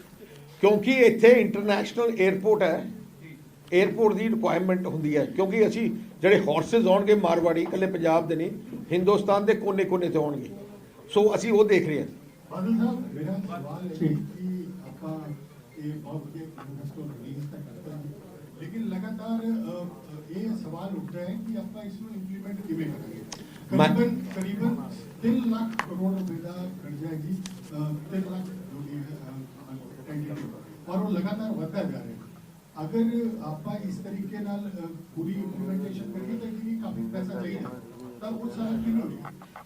ਪਿਛਲੀ ਵਾਰ ਜਦੋਂ ਸਾਡੀ ਸਰਕਾਰ ਸੀ, ਅਸੀਂ ਆਮਦਨ ਵੀ ਵਧਾਈ ਤੇ ਆਮਦਨ ਜਦੋਂ ਵਧਾਈ ਉਹਨੂੰ ਬਾਈਫਰਕੇਟ ਕੀਤਾ। ਇਨਫਰਾਸਟ੍ਰਕਚਰ ਵਾਸਤੇ ਕਿੰਨਾ ਚਾਹੀਦਾ ਹੈ, ਵੈਲਫੇਅਰ ਵਾਸਤੇ ਕਿੰਨਾ ਚਾਹੀਦਾ ਹੈ। ਜਿਹੜੀਆਂ ਸਰਕਾਰਾਂ ਕੱਲੀਆਂ ਪੈਸੇ ਕਮਾਉਣ ਵਾਸਤੇ ਨਹੀਂ ਹੁੰਦੀਆਂ, ਇਹਦੇ ਰੋਲ ਵੈਲਫੇਅਰ ਵਾਸਤੇ ਵੀ ਹੁੰਦਾ ਗਰੀਬ ਨੂੰ। ਹੁਣ ਮੇਰਾ ਥਰਸਟ ਕਿੱਥੇ ਹੈ? ਜੇ ਤੁਸੀਂ ਮੇਰੀਆਂ ਸਾਰੀਆਂ ਵੈਲਫੇਅਰ ਦੇਖੋ, ਬੱਚਿਆਂ ਨੂੰ ਪੜ੍ਹਾਉਣ ਤੇ, ਚੰਗੇ ਸਕੂਲ ਬਣਾਉਣ ਤੇ, ਮੈਡੀਕਲ ਸਰਵਿਸਿਜ਼ ਦੇਣ ਤੇ, ਹੈਲਥ ਤੇ। ਅੱਛਾ, ਜਿਹੜਾ ਪੈਸਾ, ਜਿਹੜੀ 14,000 ਕਰੋੜ ਦੀ ਸਬਸਿਡੀ ਐਗਰੀਕਲਚਰ ਦੀ ਹੈ, ਆਪਣੀ ਬਿਜਲੀ ਬੋਰਡ ਦੀ ਹੈ, ਉਹ ਬਹੁਤ ਵੱਡੀ ਸੇਵਿੰਗ ਮੈਂ ਕਰਨੀ ਹੈ ਥਰੂ ਸੋਲਰ। ਅੱਜ ਸੋਲਰ ਐਨਰਜੀ 3 ਕਰੋੜ ਰੁਪਏ ਮੈਗਾਵਾਟ ਸੋਲਰ ਤੇ 2.5 ਵੀ, ਹੁਣ ਤਾਂ 2.5 ਤੇ ਵੀ ਆ ਗਿਆ। ਐਂਡ ਇਸ ਰੇਟ ਤੇ ਇੰਨਾ 15,000 ਮੈਗਾਵਾਟ ਦੇ ਪਲਾਂਟ ਲਾਓਗੇ, 2 ਕਰੋੜ ਤੇ ਪਰ ਮੈਗਾਵਾਟ, ਮੀਨਸ 10,000 ਮੈਗਾਵਾਟ ਦਾ ਪਾਵਰ ਪਲਾਂਟ 20,000 ਕਰੋੜ ਦਾ ਹੀ ਬਣਨਾ ਹੈ, 1.5 ਸਾਲ ਦੀ ਸਬਸਿਡੀ। ਸੋ ਮੇਰਾ ਏਮ ਹੈ ਆਪਣੀ ਸਬਸਿਡੀ ਬਿੱਲ ਟੈਕਨੋਲੋਜੀ ਨਾਲ ਘਟਾ ਕੇ ਉਹ ਪੈਸਾ ਯੂਜ਼ ਕਰੋ ਡਿਵੈਲਪਮੈਂਟ। ਜੇ ਤੁਹਾਡੇ ਕੋਲ 10,000 ਕਰੋੜ ਵਿਹਲਾ ਹੋ ਜਾਂਦਾ ਨਾ, ਦੇਖੋ ਬਹੁਤ ਕੁਝ ਕਰ ਸਕਦੇ ਤੁਸੀਂ। ਬਾਦਲ ਸਾਹਿਬ ਇੱਕ ਦੇਖੋ ਪਿਛਲੀ ਸਰਕਾਰ ਤੇ ਤੁਹਾਡੇ ਵੇਲੇ ਸੀਗੀ, ਉਸ ਤੋਂ ਬਾਅਦ ਇਹਨਾਂ ਦੀ ਕਾਂਗਰਸ ਸਰਕਾਰ ਆਈ। ਇੱਕ ਚੀਜ਼ ਉੱਪਰ ਬਹੁਤ ਹੀ ਰਿਹਾ ਕਿ ਮਾਫੀਆ ਰਾਜ, ਖਾਸ ਤੌਰ ਤੇ ਰੇਤ ਦਾ ਕੰਮ, ਸ਼ਰਾਬ, ਉਹ ਜਿਹੜੀ ਹੈ ਲੈਂਡ ਮਾਫੀਆ ਸ਼ਰਾਬ, ਉਹ ਜਿਹੜੀ ਰੇਤ ਦਾ ਸਭ ਤੋਂ ਵੱਡੀ ਦਿੱਕਤ ਇਹਦੀ, ਔਰ ਸਰਕਾਰਾਂ ਦੇ ਵੀ ਇਹਨਾਂ ਦੇ ਵੀ ਐਜੂਕੇਸ਼ਨ ਲੱਗੇ, ਉਹ ਬਹੁਤ ਵੱਡਾ। ਮੈਂ ਅੱਜ ਅਨਾਉਂਸ ਕਰ ਰਿਹਾ, ਸਾਡੇ ਮਿਨਿਸਟਰ ਵੀ ਹੈ ਕਿ ਸ਼ਰਾਬ ਦੀ ਕਾਰਪੋਰੇਸ਼ਨ ਬਣਾਈ ਜਾਊਗੀ ਤੇ ਰੇਤ ਦਾ ਵੀ ਕਾਰਪੋਰੇਸ਼ਨ ਬਣਾਈ ਜਾਊਗੀ। ਗਵਰਨਮੈਂਟ ਕਾਰਪੋਰੇਸ਼ਨ ਵਿਲ ਰਨ ਦਾ ਐਲਕੋਹਲ ਬਿਜ਼ਨਸ ਐਂਡ ਜਿਹੜਾ ਆਪਣਾ ਰੇਤ ਦਾ government corporation. Drug control board ਰੇਤ ਮਾਫੀਆ ਨੂੰ ਕੰਟਰੋਲ ਦੇ ਰੇਤ ਆਪ ਸਰਕਾਰ ਹੀ ਜਿਹੜਾ ਸਰ ਅਸੀਂ ਕਾਰਪੋਰੇਸ਼ਨ ਸਟਾਕ ਯਾਰਡਸ ਖੋਲ ਦੂਗੀ ਤੇ ਤੁਸੀਂ ਸਟਾਕ ਯਾਰਡ ਤੋਂ ਲੈ ਸਕੋਗੇ। ਸੁਖਬੀਰ ਜੀ ਤੁਸੀਂ ਮੁਲਾਜ਼ਮਾਂ ਵਾਸਤੇ ਐਲਾਨ ਕੀਤਾ ਹੈਗਾ, ਜਿਹੜੀ 2004 ਤੋਂ ਪੈਨਸ਼ਨ ਦੇਣ ਦੀ ਗੱਲ ਕੀਤੀ ਜਾ ਰਹੀ ਹੈ, ਤੇ ਇਹਦਾ ਪੈਸਾ ਬਹੁਤ ਜ਼ਿਆਦਾ ਬਣ ਜਾਣਾ ਹੈਗਾ। ਮੁਲਾਜ਼ਮਾਂ ਦੇ ਵਿੱਚ ਵੀ ਭਰਮ ਭੁਲੇਖਾ ਹੈਗਾ ਵੀ ਬਾਦਲ ਸਾਹਿਬ ਸਹੀ ਗੱਲ ਕਹਿ ਰਹੇ ਨੇ ਜਾਂ ਸਿਰਫ ਲੋਲੀਪੌਪ ਦੇ ਰਹੇ ਨੇ। ਤੁਸੀਂ ਜਾਣਦੇ ਹੋ ਕਿ ਅੱਜ ਤੱਕ ਮੈਂ ਜੋ ਕਿਹਾ ਉਹ ਕੀਤਾ।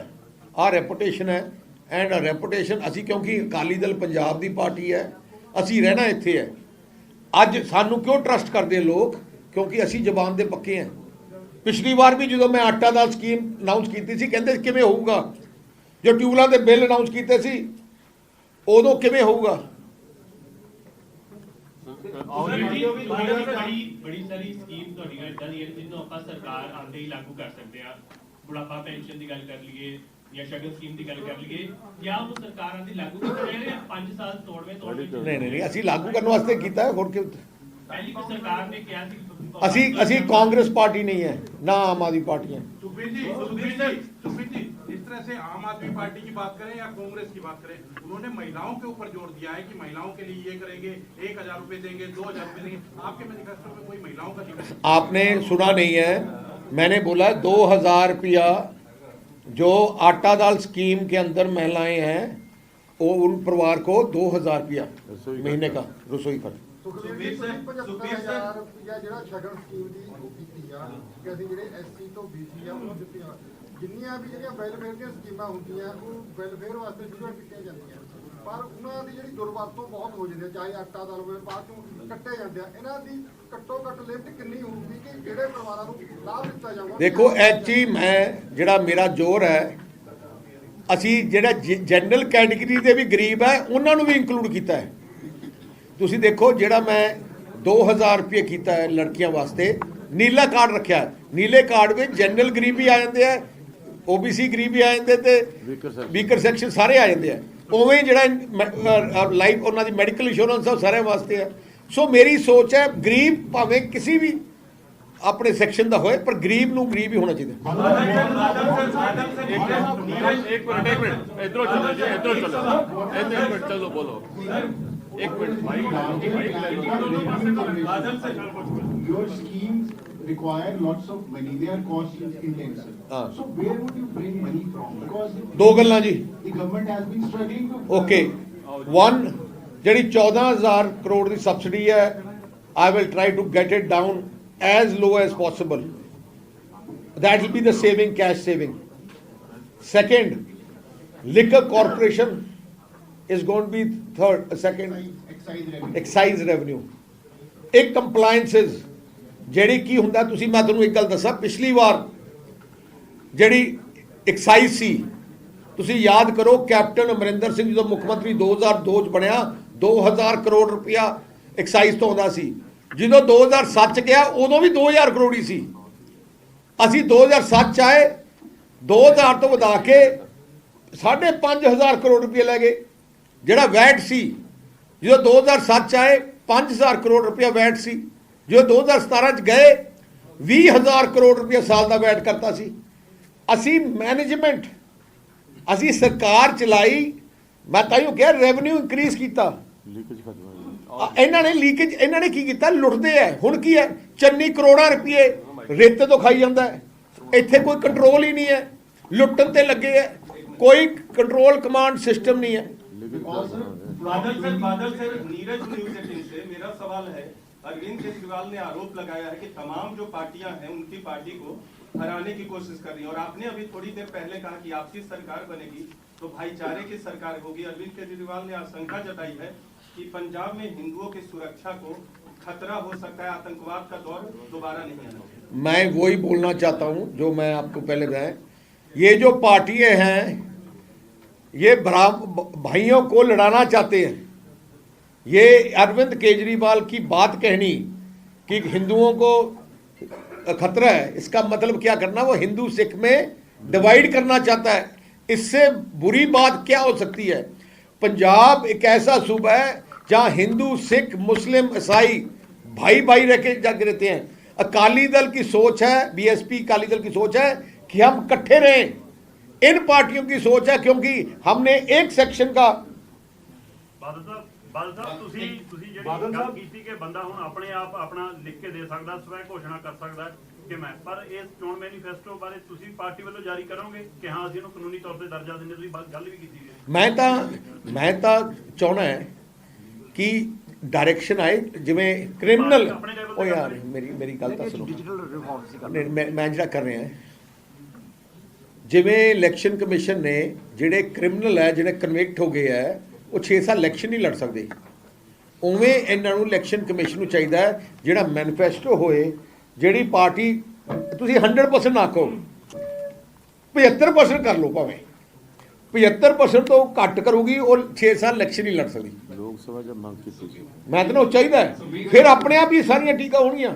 ਸੁਖਬੀਰ ਜੀ ਪਿਛਲੇ ਜਦੋਂ ਇਲੈਕਸ਼ਨ ਸੀਗੇ ਉਦੋਂ ਅਕਾਲੀ ਦਲ ਇਹ ਕਹਿੰਦਾ ਰਿਹਾ ਕਿ ਸਾਡੀ ਭਾਈਵਾਲ ਸਰਕਾਰ ਉੱਪਰ ਹੈਗੀ, ਅਸੀਂ ਤੇ ਨੋਟਾਂ ਦੇ ਟਰੱਕ ਭਰ ਕੇ ਲਿਆਵਾਂਗੇ। ਇਸ ਵਾਰੀ ਤੁਹਾਡੇ ਤੇ ਖਿਲਾਫ ਹੈ, ਉੱਪਰ ਜਿਹੜੀ ਵੀ ਆ ਜਾਏ ਉਹ ਤੁਹਾਡੇ ਖਿਲਾਫ ਹੈਗੀ ਹੈ, ਔਰ ਬੀਜੇਪੀ ਇਸ ਤਰ੍ਹਾਂ ਦੇ ਨਾਲ ਕਹਿ ਰਹੀ ਹੈ ਕਿ ਡਬਲ ਇੰਜਨ ਸਰਕਾਰ ਆਏਗੀ ਤਾਂ ਹੀ ਚੱਲ ਪਾਏਗਾ। ਸਟੇਟ ਨੂੰ ਸੈਲਫ ਡਿਪੈਂਡੈਂਟ ਹੋਣਾ ਚਾਹੀਦਾ। ਤੁਸੀਂ ਆਪਣੇ ਰਿਸੋਰਸਿਸ ਇੱਥੋਂ ਤਾਂ ਲੱਗਦਾ ਕਿ ਜੇ ਸੈਲਫ ਡਿਪੈਂਡੈਂਟ ਹੋਵੋਗੇ ਤਾਂ ਚੱਲੋਗੇ। ਦੂਸਰੀ ਚੀਜ਼, ਬੀਜੇਪੀ ਜਿਸ ਤਰ੍ਹਾਂ ਤੁਸੀਂ ਕਿਹਾ ਕਿ ਸਿਰ ਵੱਢਿਆ ਜਾਏ ਤੇ ਅਮਨ ਭਾਈਚਾਰਾ ਖਰਾਬ ਨਹੀਂ ਹੋਣ ਦੇਵਾਂਗੇ। ਬੀਜੇਪੀ ਵੀ ਮੈਨੀਫੈਸਟੋ ਰਿਲੀਜ਼ ਕਰਦੀ ਹੈ ਕਿ ਸਾਡੀ ਪ੍ਰਾਇੋਰਟੀ ਹੈਗੀ ਆ ਅਮਨ ਭਾਈਚਾਰਾ, ਪਰ ਉਹ ਨਾਲੇ ਗੱਲ ਕਰਦੀ ਹੈ ਕਿ ਐਂਟੀ ਕਨਵਰਜਨ ਅਸੀਂ ਲਾਅ ਲੈ ਕੇ ਆਵਾਂਗੇ, ਔਰ ਤੁਸੀਂ ਮੁਸਲਿਮ ਵੈਲਫੇਅਰ ਕ੍ਰਿਸਚੀਅਨ ਵੈਲਫੇਅਰ ਬੋਰਡ ਲਿਆਉਣ ਦੀ ਗੱਲ ਕਰਦੇ ਹੋ। ਫਿਰ ਇਹਦੇ ਵਿੱਚ ਜਿਹੜਾ ਕੰਟਰਾਸਟ ਹੈ ਸੀ, ਮੈਂ ਦੂਜੀ ਪਾਰਟੀਆਂ ਦੀ ਸੋਚ ਬਾਰੇ ਤੁਹਾਨੂੰ ਪਤਾ ਹੀ ਹੈ। ਅਕਾਲੀ ਦਲ ਦੀ ਸੋਚ ਹੈ ਕਿਉਂਕਿ ਅਕਾਲੀ ਦਲ ਪੰਜਾਬੀਆਂ ਦੀ ਪਾਰਟੀ ਹੈ। ਸਾਡੇ ਵਾਸਤੇ ਪੰਜਾਬ ਸਾਰਾ ਕੁਝ ਹੈ, ਇਹਨਾਂ ਵਾਸਤੇ ਪੰਜਾਬ ਇੱਕ ਮੋਹਰਾ ਹੈ। ਜੇ ਠੀਕ ਹੈ ਮਿਲੀ ਨਹੀਂ ਮਿਲੀ, ਸਾਡੀ ਤੋਂ ਜਾਨ ਪੰਜਾਬ ਵਾਸਤੇ ਹੈ, ਬੀਜੇਪੀ ਦੀ ਜਾਨ ਪੰਜਾਬ ਵਾਸਤੇ ਜਾਊਗੀ। ਅਸੀਂ ਆਪਣੇ ਗੁਰੂਆਂ ਦੇ ਦੱਸੇ ਹੋਏ ਰਸਤੇ ਚੱਲਣ ਵਾਲੀ ਪਾਰਟੀ ਹੈ, ਸਰਬੱਤ ਦੇ ਭਰੇ ਦੀ ਪਾਰਟੀ। ਤਾਈਓ ਬਾਦਲ ਸਾਹਿਬ 5 ਵਾਰ ਮੁੱਖ ਮੰਤਰੀ ਤਾਂ ਬਣੇ ਕਿਉਂਕਿ ਸਾਰੇ ਧਰਮਾਂ ਦੇ ਲੋਕ ਵਿਸ਼ਵਾਸ ਕਰਦੇ ਹੈ ਕਿ ਬਾਦਲ ਸਾਹਿਬ ਤੇ ਅਕਾਲੀ ਦਲ ਦੀ ਸੋਚ ਭਰਾਵਾਂ ਨੂੰ ਇਕੱਠੇ ਕਰਨਾ ਹੈ। ਹੁਣੀ ਕੇਜਰੀਵਾਲ ਨੇ ਹੁਣੀ ਬਿਆਨ ਦਿੱਤਾ, ਤੁਸੀਂ ਕਿਹਾ ਕਿ ਉਹ ਕਹਿੰਦਾ ਹਿੰਦੂ ਪਰਿਵਾਰ ਸੁਰੱਖਿਅਤ ਨਹੀਂ ਰਹਿਣਗੇ, ਤੇ ਬੀਜੇਪੀ ਨੇ ਤੁਸੀਂ ਕਿਹਾ ਅਸੀਂ ਚੀਜ਼ਾਂ ਕੀਤੀਆਂ। ਆਹ ਸਾਰੀਆਂ ਚੀਜ਼ਾਂ ਭਾਈਚਾਰੇ ਨੂੰ ਤੋੜਨ ਵਾਲੀ ਗੱਲਾਂ ਹੈ। ਅੱਜ ਤਾਈਓ ਮੈਂ ਕਹਿੰਦਾ ਜੇ ਪੰਜਾਬ ਨੂੰ ਬਚਾਉਣਾ ਹੈ, ਪੰਜਾਬੀਆਂ ਦੀ ਆਪਣੀ ਪਾਰਟੀ ਨੂੰ ਤਗੜਾ ਕਰੋ, ਆਹ ਪੰਜਾਬ ਨੂੰ ਜੋੜ ਕੇ ਰੱਖੂ। ਆਹ ਸਾਰਿਆਂ ਨੇ ਪੰਜਾਬ ਨੂੰ ਤੋੜ ਦੇਣਾ, ਜਿਵੇਂ ਦੂਜੇ ਸੂਬੇ ਲੜਾਈ ਹੁੰਦੀ ਹੈ ਉਹਨਾਂ ਸਾਰਿਆਂ ਨੇ ਕਰਾਉਣੀ ਹੈ। ਬਦਲ ਸਾਹਿਬ ਇੱਕ ਕੁਐਸਚਨ ਹੈ, ਤੁਸੀਂ ਇੰਪਲਾਈਜ਼ ਦੇ ਬਾਰੇ ਗੱਲ ਕੀਤੀ ਹੈ, ਪੈਨਸ਼ਨ ਸਕੀਮ ਦੇ ਬਾਰੇ। ਬਾਦਲ ਸਾਹਿਬ ਦੇ ਟਾਈਮ ਦੇ ਉੱਤੇ 1981 ਦੇ ਵਿੱਚ ਸਾਰੇ ਕਾਲਜ ਦੇ 150 ਦੇ ਲਗਭਗ ਕਾਲਜਾਂ ਦੀਆਂ ਜਿਹੜੀਆਂ ਪੋਸਟਾਂ ਸੀਗੀਆਂ ਉਹ ਗ੍ਰਾਂਟ ਦੇ ਅਧੀਨ ਆਈਆਂ। ਮੁੜ ਕੇ ਨੋਟੀਫਿਕੇਸ਼ਨ ਵੀ ਅਕਾਲੀ ਸਰਕਾਰ ਵੇਲੇ ਸਰ ਹੋਈ। ਇਸ ਤੋਂ ਬਾਅਦ ਸਰ ਪੈਨਸ਼ਨ ਦੀ ਨੋਟੀਫਿਕੇਸ਼ਨ ਹੋ ਚੁੱਕੀ ਸੀ, ਉਹ ਇੰਪਲੀਮੈਂਟੇਸ਼ਨ ਨਹੀਂ ਸੀ ਹੋਈ, ਪਰ ਤੁਹਾਡੀ ਸਰਕਾਰ ਵੇਲੇ ਸਰ ਉਹਦੀ ਨੋਟੀਫਿਕੇਸ਼ਨ ਸੀਗੀ ਪ੍ਰਾਈਵੇਟ ਐਡਡ ਕਾਲਜਾਂ ਨੂੰ ਪੈਨਸ਼ਨ ਦੇਣ ਦੀ, ਉਹ ਵਾਪਸ ਲੈ ਲਈ ਗਈ ਹੈ। ਇੱਕ ਪਾਸੇ ਹੁਣ ਤੁਸੀਂ ਪੈਨਸ਼ਨ ਸਕੀਮ ਦੀ ਗੱਲ ਕਰ ਰਹੇ ਹੋ, ਇੱਕ ਤੁਹਾਡੀ ਗਵਰਨਮੈਂਟ ਵਾਲੇ ਉਹ ਨੋਟੀਫਿਕੇਸ਼ਨ ਨੂੰ ਵਾਪਸ ਲਿਆ ਗਿਆ। ਯਾਰ ਮੈਨੂੰ ਉਹ ਐਗਜ਼ੈਕਟ ਪਤਾ ਨਹੀਂ ਉਦੋਂ ਕੀ ਹੋਇਆ, ਪਰ ਆਹ ਜੋ ਕਮਿਟਮੈਂਟ ਮੈਂ ਦੇ ਰਿਹਾ ਇਟ ਇਜ਼ ਮਾਈ ਕਮਿਟਮੈਂਟ।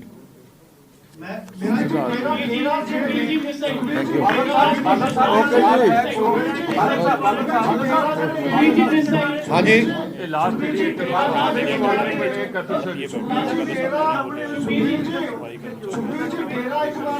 ਤੁਹਾਨੂੰ ਦੇਖਦੇ ਮਿਲ ਕੀ ਹੈ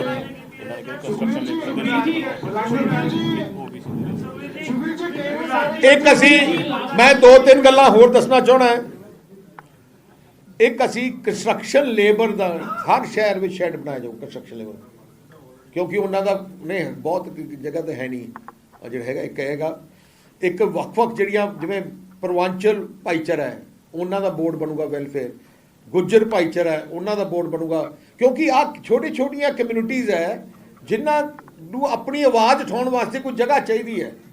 ਸੋ ਅਸੀਂ ਆ ਵੈਲਫੇਅਰ ਬੋਰਡ ਬਣ, ਜਿਵੇਂ ਖੱਡੀ ਗਰੇਕਰ ਭਾਈਚਾਰਾ ਹੈ, ਗਾਡਰੀ ਜਿਵੇਂ ਉਹਨਾਂ ਦਾ ਬਣਾ ਕੇ ਵੈਲਫੇਅਰ ਬੋਰਡ ਘੱਟ ਤੋਂ ਘੱਟ ਉਹਨਾਂ ਦੀ ਕਨੈਕਸ਼ਨ ਸਰਕਾਰ ਨਾਲ ਜੁੜੂਗੀ। सुखबीर जी कह रहे हैं सुखबीर जी कर बादल साहब एक सवाल कांग्रेस जुड़ा हुआ है। Yesterday, Prime Minister Narendra Modi had given a very strong statement against Shromani Akali Dal, saying that the BJP has never claimed any seat in the constitution despite contributing in the government in 2012. Which Neither constitution? DCM never nor any cabinet ministry, but they are for the Punjab welfare, and in fact Shromani Akali Dal was the biggest brother in the alliance, but now they are coming with a big brother in their own alliance. So best of luck to them. Sukhbir ji डेरा से मैंने पंजाब के सुखबीर जी एक सवाल है सुखबीर जी पंजाब के डेरा ਜਿਹੜੇ ਨੇ ਉਹ ਦੁਬਾਰਾ ਫੋਕਸ ਨੇ यार मैं Sukhbir ji this side thank you Punjab के अच्छा डेरा एक मैं okay thank you Sukhbir ji डेरा एक बार दोबारा चर्चा में ला रहे हैं ਇੱਥੇ ਕਰ ਦੋ अच्छा एक सच ਸੋ ਅਕਾਲੀ ਦਲ ਬਸਪਾ ਗੱਠਜੋੜ ਦੇ ਵੱਲੋਂ ਮੈਨੀਫੈਸਟੋ ਜਾਰੀ ਕਰ ਦਿੱਤਾ ਗਿਆ, ਜਿਸ ਦੇ ਵਿੱਚ ਪੰਜਾਬ ਦੀ ਜਨਤਾ ਦੇ ਨਾਲ ਕਈ ਵੱਡੇ ਵਾਅਦੇ ਕੀਤੇ ਗਏ ਨੇ। 400 ਯੂਨਿਟ ਮੁਫਤ ਬਿਜਲੀ ਦਾ ਵਾਅਦਾ ਕੀਤਾ ਗਿਆ, ਨੀਲੇ ਕਾਰਡ ਧਾਰਕ ਮਹਿਲਾਵਾਂ ਨੂੰ 2000 ਰੁਪਏ ਮਹੀਨਾ ਦਿੱਤੇ ਜਾਣਗੇ। ਭਾਈ ਕਨ੍ਹਈਆ ਸਕੀਮ ਤਹਿਤ 10 ਲੱਖ ਰੁਪਏ ਦੇ ਬੀਮੇ ਦਾ ਵਾਅਦਾ ਕੀਤਾ ਗਿਆ। ਰੇਤ ਤੇ ਸ਼ਰਾਬ ਦੀ ਵਿਕਰੀ ਲਈ ਕਾਰਪੋਰੇਸ਼ਨ ਬਣਾਉਣ ਦਾ ਵਾਅਦਾ ਕੀਤਾ ਗਿਆ। ਸਰਕਾਰੀ ਨੌਕਰੀਆਂ ਦੇ ਵਿੱਚ ਮਹਿਲਾਵਾਂ ਦੇ ਲਈ 50% ਰਾਖਵਾਂਕਰਨ ਹੋਵੇਗਾ, ਇਹ ਵੀ ਗੱਠਜੋੜ ਦੇ ਵੱਲੋਂ ਵਾਅਦਾ ਕੀਤਾ ਗਿਆ ਸੂਬੇ ਦੀ ਜਨਤਾ ਦੇ ਨਾਲ। ਫਲ, ਸਬਜ਼ੀਆਂ ਤੇ ਦੁੱਧ ਤੇ MSP ਦੇਣ ਦਾ ਵਾਅਦਾ ਕੀਤਾ ਗਿਆ। ਫਸਲ ਬੀਮਾ 50,000 ਰੁਪਏ ਪ੍ਰਤੀ ਏਕੜ ਕੀਤਾ ਜਾਵੇਗਾ। ਲਘੂ ਉਦਯੋਗਾਂ ਤੇ ਛੋਟੇ ਵਪਾਰੀਆਂ ਦੇ ਲਈ ਵੱਖਰਾ ਮੰਤਰਾਲਾ ਬਣਾਇਆ ਜਾਵੇਗਾ। 5 ਸਾਲ ਦੇ ਵਿੱਚ 1 ਲੱਖ ਸਰਕਾਰੀ ਨੌਕਰੀਆਂ ਦਿੱਤੀਆਂ ਜਾਣਗੀਆਂ। ਸੋ ਰੁਜ਼ਗਾਰ ਨੂੰ ਲੈ ਕੇ, ਨੌਕਰੀਆਂ ਨੂੰ ਲੈ ਕੇ ਵੀ ਅਕਾਲੀ ਦਲ ਤੇ ਬਸਪਾ ਗੱਠਜੋੜ ਦੇ ਵੱਲੋਂ ਵੱਡਾ ਵਾਅਦਾ ਕੀਤਾ ਗਿਆ ਕਿ 5 ਸਾਲ ਦੇ ਵਿੱਚ 1 ਲੱਖ ਸਰਕਾਰੀ ਨੌਕਰੀਆਂ ਦਿੱਤੀਆਂ ਜਾਣਗੀਆਂ। ਮੁਲਾਜ਼ਮਾਂ ਤੇ ਦਰਜ ਕੇਸ ਵਾਪਸ ਲਏ ਜਾਣਗੇ। ਜਿਹੜੇ ਪਿਛਲੇ ਸਮੇਂ ਦੌਰਾਨ ਮੁਲਾਜ਼ਮਾਂ ਤੇ ਕੇਸ ਦਰਜ ਹੋਏ ਨੇ ਉਹ ਕੇਸ ਵਾਪਸ ਲਏ ਜਾਣਗੇ। ਇਹ ਵੀ ਮੈਨੀਫੈਸਟੋ ਦੇ ਵਿੱਚ ਵੱਡਾ ਵਾਅਦਾ ਕੀਤਾ ਗਿਆ ਅਕਾਲੀ ਦਲ ਤੇ ਬਸਪਾ ਗੱਠਜੋੜ ਦੇ ਵੱਲੋਂ। ਇਸ ਤੋਂ ਪਹਿਲਾਂ ਗੱਲ ਕੀਤੀ ਜਾਵੇ ਤਾਂ ਬੀਜੇਪੀ ਵੱਲੋਂ ਸੰਯੁਕਤ ਸਮਾਜ ਮੋਰਚੇ ਦੇ ਵੱਲੋਂ ਮੈਨੀਫੈਸਟੋ ਜਾਰੀ ਕੀਤਾ ਜਾ ਚੁੱਕਾ ਹੈ ਤੇ ਅੱਜ ਅਕਾਲੀ ਦਲ ਤੇ ਬਸਪਾ ਗੱਠਜੋੜ ਦੇ ਵੱਲੋਂ ਮੈਨੀਫੈਸਟੋ ਜਾਰੀ ਕਰ ਦਿੱਤਾ ਗਿਆ। ਹੁਣ ਰਹਿ ਗਈ ਇਹ ਗੱਲ, ਜੇਕਰ ਗੱਲ ਕੀਤੀ ਜਾਵੇ ਤਾਂ ਆਮ ਆਦਮੀ ਪਾਰਟੀ ਤੇ ਕਾਂਗਰਸ ਪਾਰਟੀ ਦੇ ਵੱਲੋਂ ਮੈਨੀਫੈਸਟੋ ਜਾਰੀ ਕਰਨਾ ਬਾਕੀ ਹੈ, ਪਰ ਅਕਾਲੀ ਦਲ ਤੇ ਬਸਪਾ ਗੱਠਜੋੜ ਦੇ ਵੱਲੋਂ ਅੱਜ ਮੈਨੀਫੈਸਟੋ ਦੇ ਵਿੱਚ ਕਈ ਵੱਡੇ ਵਾਅਦੇ ਸੂਬੇ ਦੀ ਜਨਤਾ ਦੇ ਨਾਲ ਕੀਤੇ ਗਏ ਨੇ।